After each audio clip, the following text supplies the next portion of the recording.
এটা এক অভিশপ্ত জাতির ইতিহাস। এটা পাপাচারে লিপ্ত এক নগরীর ধ্বংসের ইতিহাস। এটা সত্য আর শুদ্ধ পথের আহ্বানকে প্রত্যাখ্যানকারীদের পরিণতির ইতিহাস। তারা ছিল এক সমৃদ্ধ জাতি। আল্লাহ তাআলা তাদেরকে দিয়েছিলেন উর্বর ভূমি আর অবারিত পানির উৎস। তাদের ছিল ফল ফসলের প্রাচুর্য। সাগরের সীমাহীন সম্পদ রাজিতেও ছিল তাদের অবাধ দখল। প্রকৃতির এই অকৃপণ দান তাদেরকে করে তুলেছিল সমৃদ্ধ, কিন্তু এই সমৃদ্ধির পর তারা নিজেদেরকে অকৃতজ্ঞ হিসেবে প্রমাণ করে। এই প্রাচুর্য তাদেরকে করে তোলে বিপথগামী। তারা তাদের প্রতিপালকের হুকুমকে প্রত্যাখ্যান করে আর পাপাচারে ডুবে যায়। তারা আচ্ছন্ন হয়ে পড়ে আমোদ প্রমোদ আর লালসার মধ্যে। উদ্দাম নৃত্য আর মদ্যপান ছিল তাদের প্রতিদিনকার অভ্যাস। তারা নগ্নতাকে আঁকড়ে ধরে আর অশ্লীলতায় মত্ত হয়ে ওঠে। তারা বিকৃত যৌনাচারে লিপ্ত হয় আর মানব ইতিহাসে প্রথমবার সমকামিতার মতো অশুদ্ধ চর্চার দৃষ্টান্ত স্থাপন করে।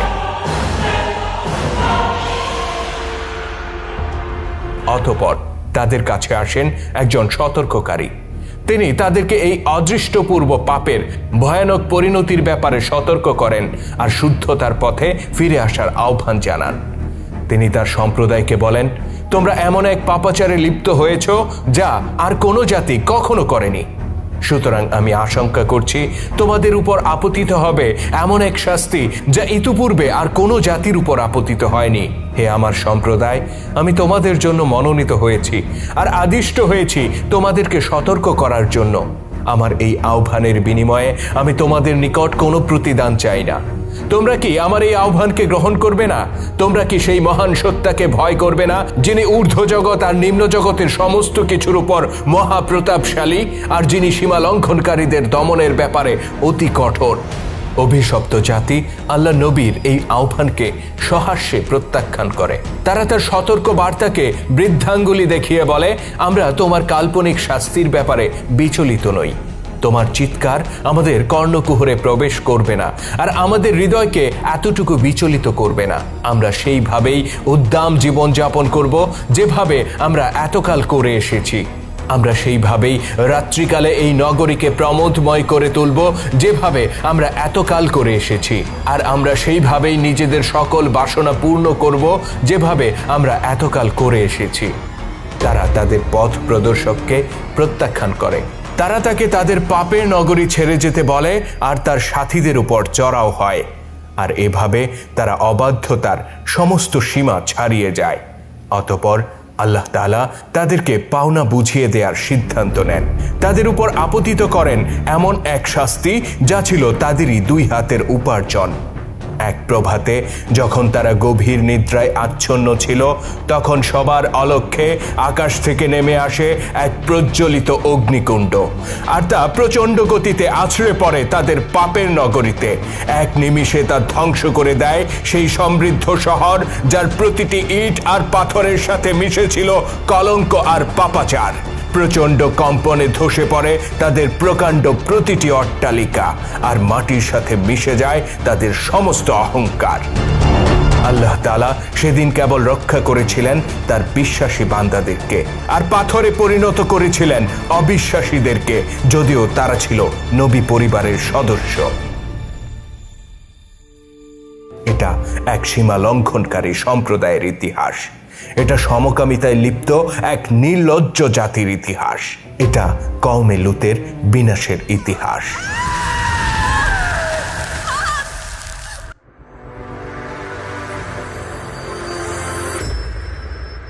পয়গম্বর হযরত ইব্রাহিম আলাইহিস সালামের একজন ভ্রাতুষ্পুত্র ছিলেন, নাম লূত ইবনে হারান।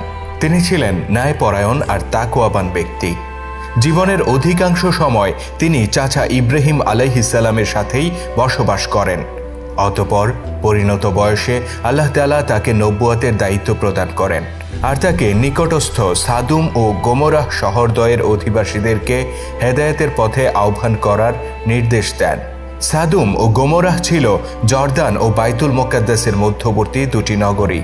এখানকার জমি ছিল অতি উর্বর আর সমুদ্রের নিকটবর্তী হওয়ায় এখানে বৃষ্টিও হতো প্রচুর। ফলে ফসলে পূর্ণ ছিল এই দুই শহর।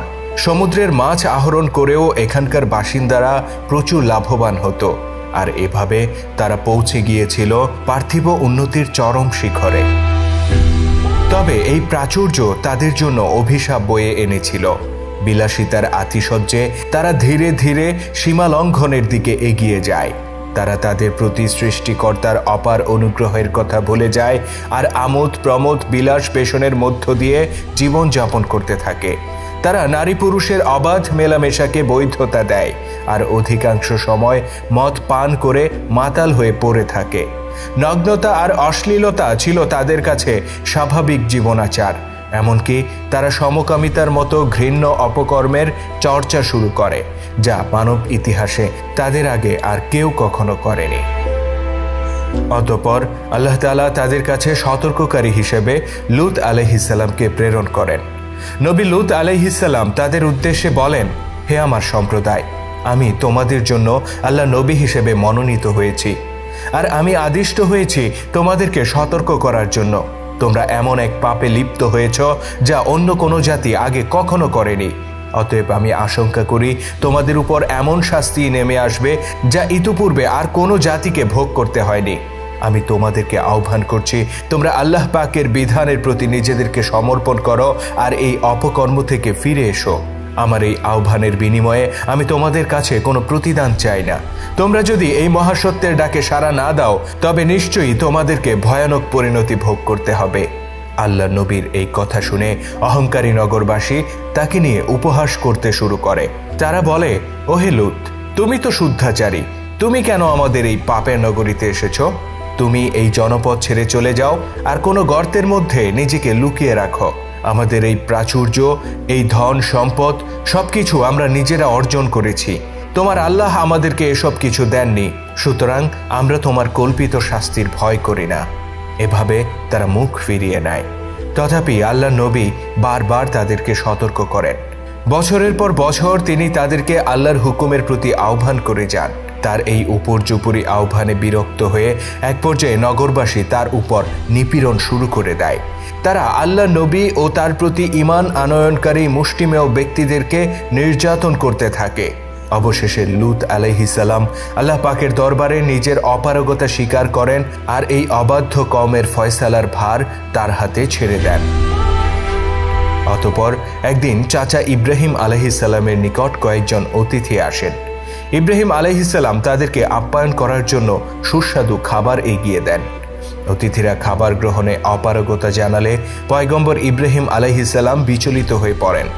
অতঃপর অতিথিরা নিজেদের পরিচয় দিয়ে বলেন, আপনি বিচলিত হবেন না, আমরা আল্লাহর ফেরেশতা, সুতরাং আমাদের পানাহারের কোনো প্রয়োজন নেই। আমরা এসেছি সেই শহরকে ধ্বংস করে দিতে যেখানে আপনার ভাতিজা বসবাস করেন।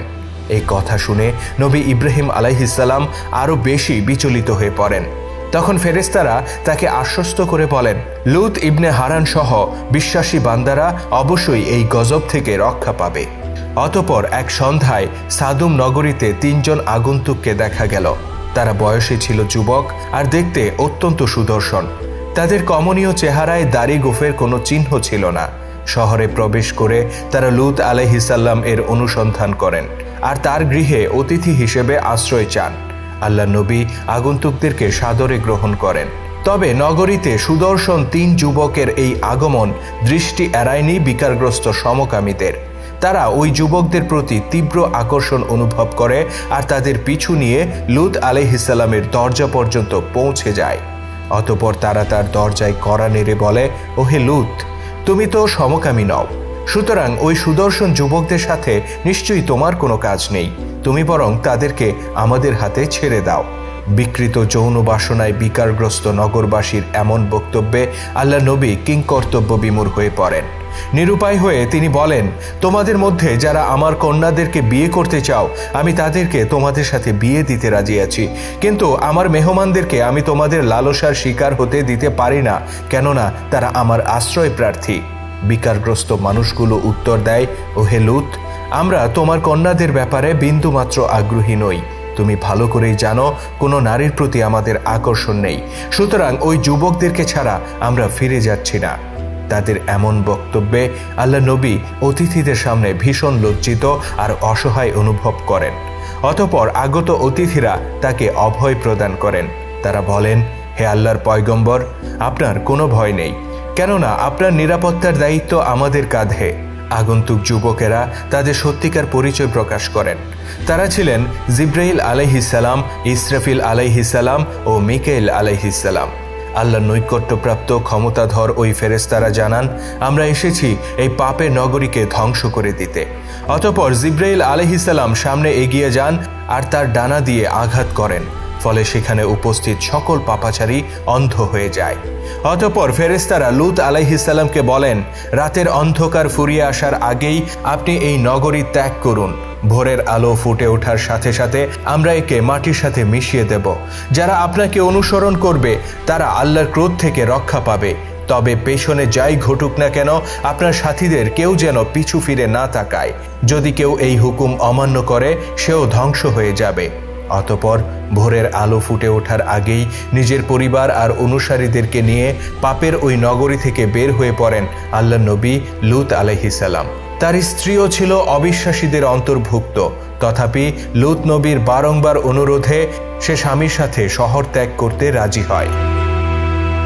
আল্লাহ নবী ও তার সঙ্গীরা যখন শহরের সীমানা অতিক্রম করেন, ততক্ষণে পেছনে ধ্বংসলীলা শুরু হয়ে যায়। প্রচণ্ড নিনাদের সাথে শুরু হয় কম্পন, ধসে পড়ে প্রাসাদ তুল্য এক একটি দালান, আর তার নিচে চাপা পড়ে মরতে থাকে এক একজন পাপাচারী। আল্লাহ নির্দেশে সমস্ত জনপদকে উল্টে দিয়ে মাটিতে আশ্রয় ফেলেন ফেরেশতারা। অতঃপর উল্কাপিণ্ডের মতো ধেয়ে আসে আগুনের লেলিহান শিখা আর ভস্ম করে দেয় সম্পূর্ণ নগরী। এটাই ছিল কওমে লূতের ধ্বংসের ইতিহাস। তাদের সামনে উপস্থিত হয়েছিল সেই সময় যখন তওবার পথ খোলা ছিল, কিন্তু তারা আল্লাহর নবীকে উপহাস করেছিল আর সর্বশক্তিমান আল্লাহর ক্রোধের পাত্রে পরিণত হয়েছিল। এরা সেই জাতি যারা হেদায়েতের পরিবর্তে ভ্রান্তির পথ বেছে নিয়েছিল আর ক্ষমার বদলে ক্রয় করেছিল শাস্তি। আল্লাহ তাআলা বলেন, অতঃপর যখন আমার আদেশ এলো, তখন আমি নগরগুলোকে ওলট পালট করে দিলাম আর তাদের উপর ক্রমাগত পাথর নিক্ষেপ করলাম। তিনি আরো বলেন, তোমার প্রতিপালকের শাস্তি এমনই, তিনি কোনো জনগোষ্ঠীকে শাস্তি দেন যখন তারা সীমা লঙ্ঘন করে। নিশ্চয়ই তার শাস্তি মর্মন্তুদ আর কঠিন। অপবিত্র ওই নগরীর একজন পাপাচারীকেও ক্ষমা করেননি আল্লাহ তাআলা। এমনকি নিস্তার পায়নি স্বয়ং লূত আলাইহিসসালামের স্ত্রী। নিষেধাজ্ঞা সত্ত্বেও সে পেছনে ফিরে তাকায় আর মুহূর্তের মধ্যে পাথরে পরিণত হয়। সে ছিল নবী পত্নী, অথচ আল্লাহর অনুগ্রহের পথ থেকে বিচ্যুত এক অবাধ্য নারী।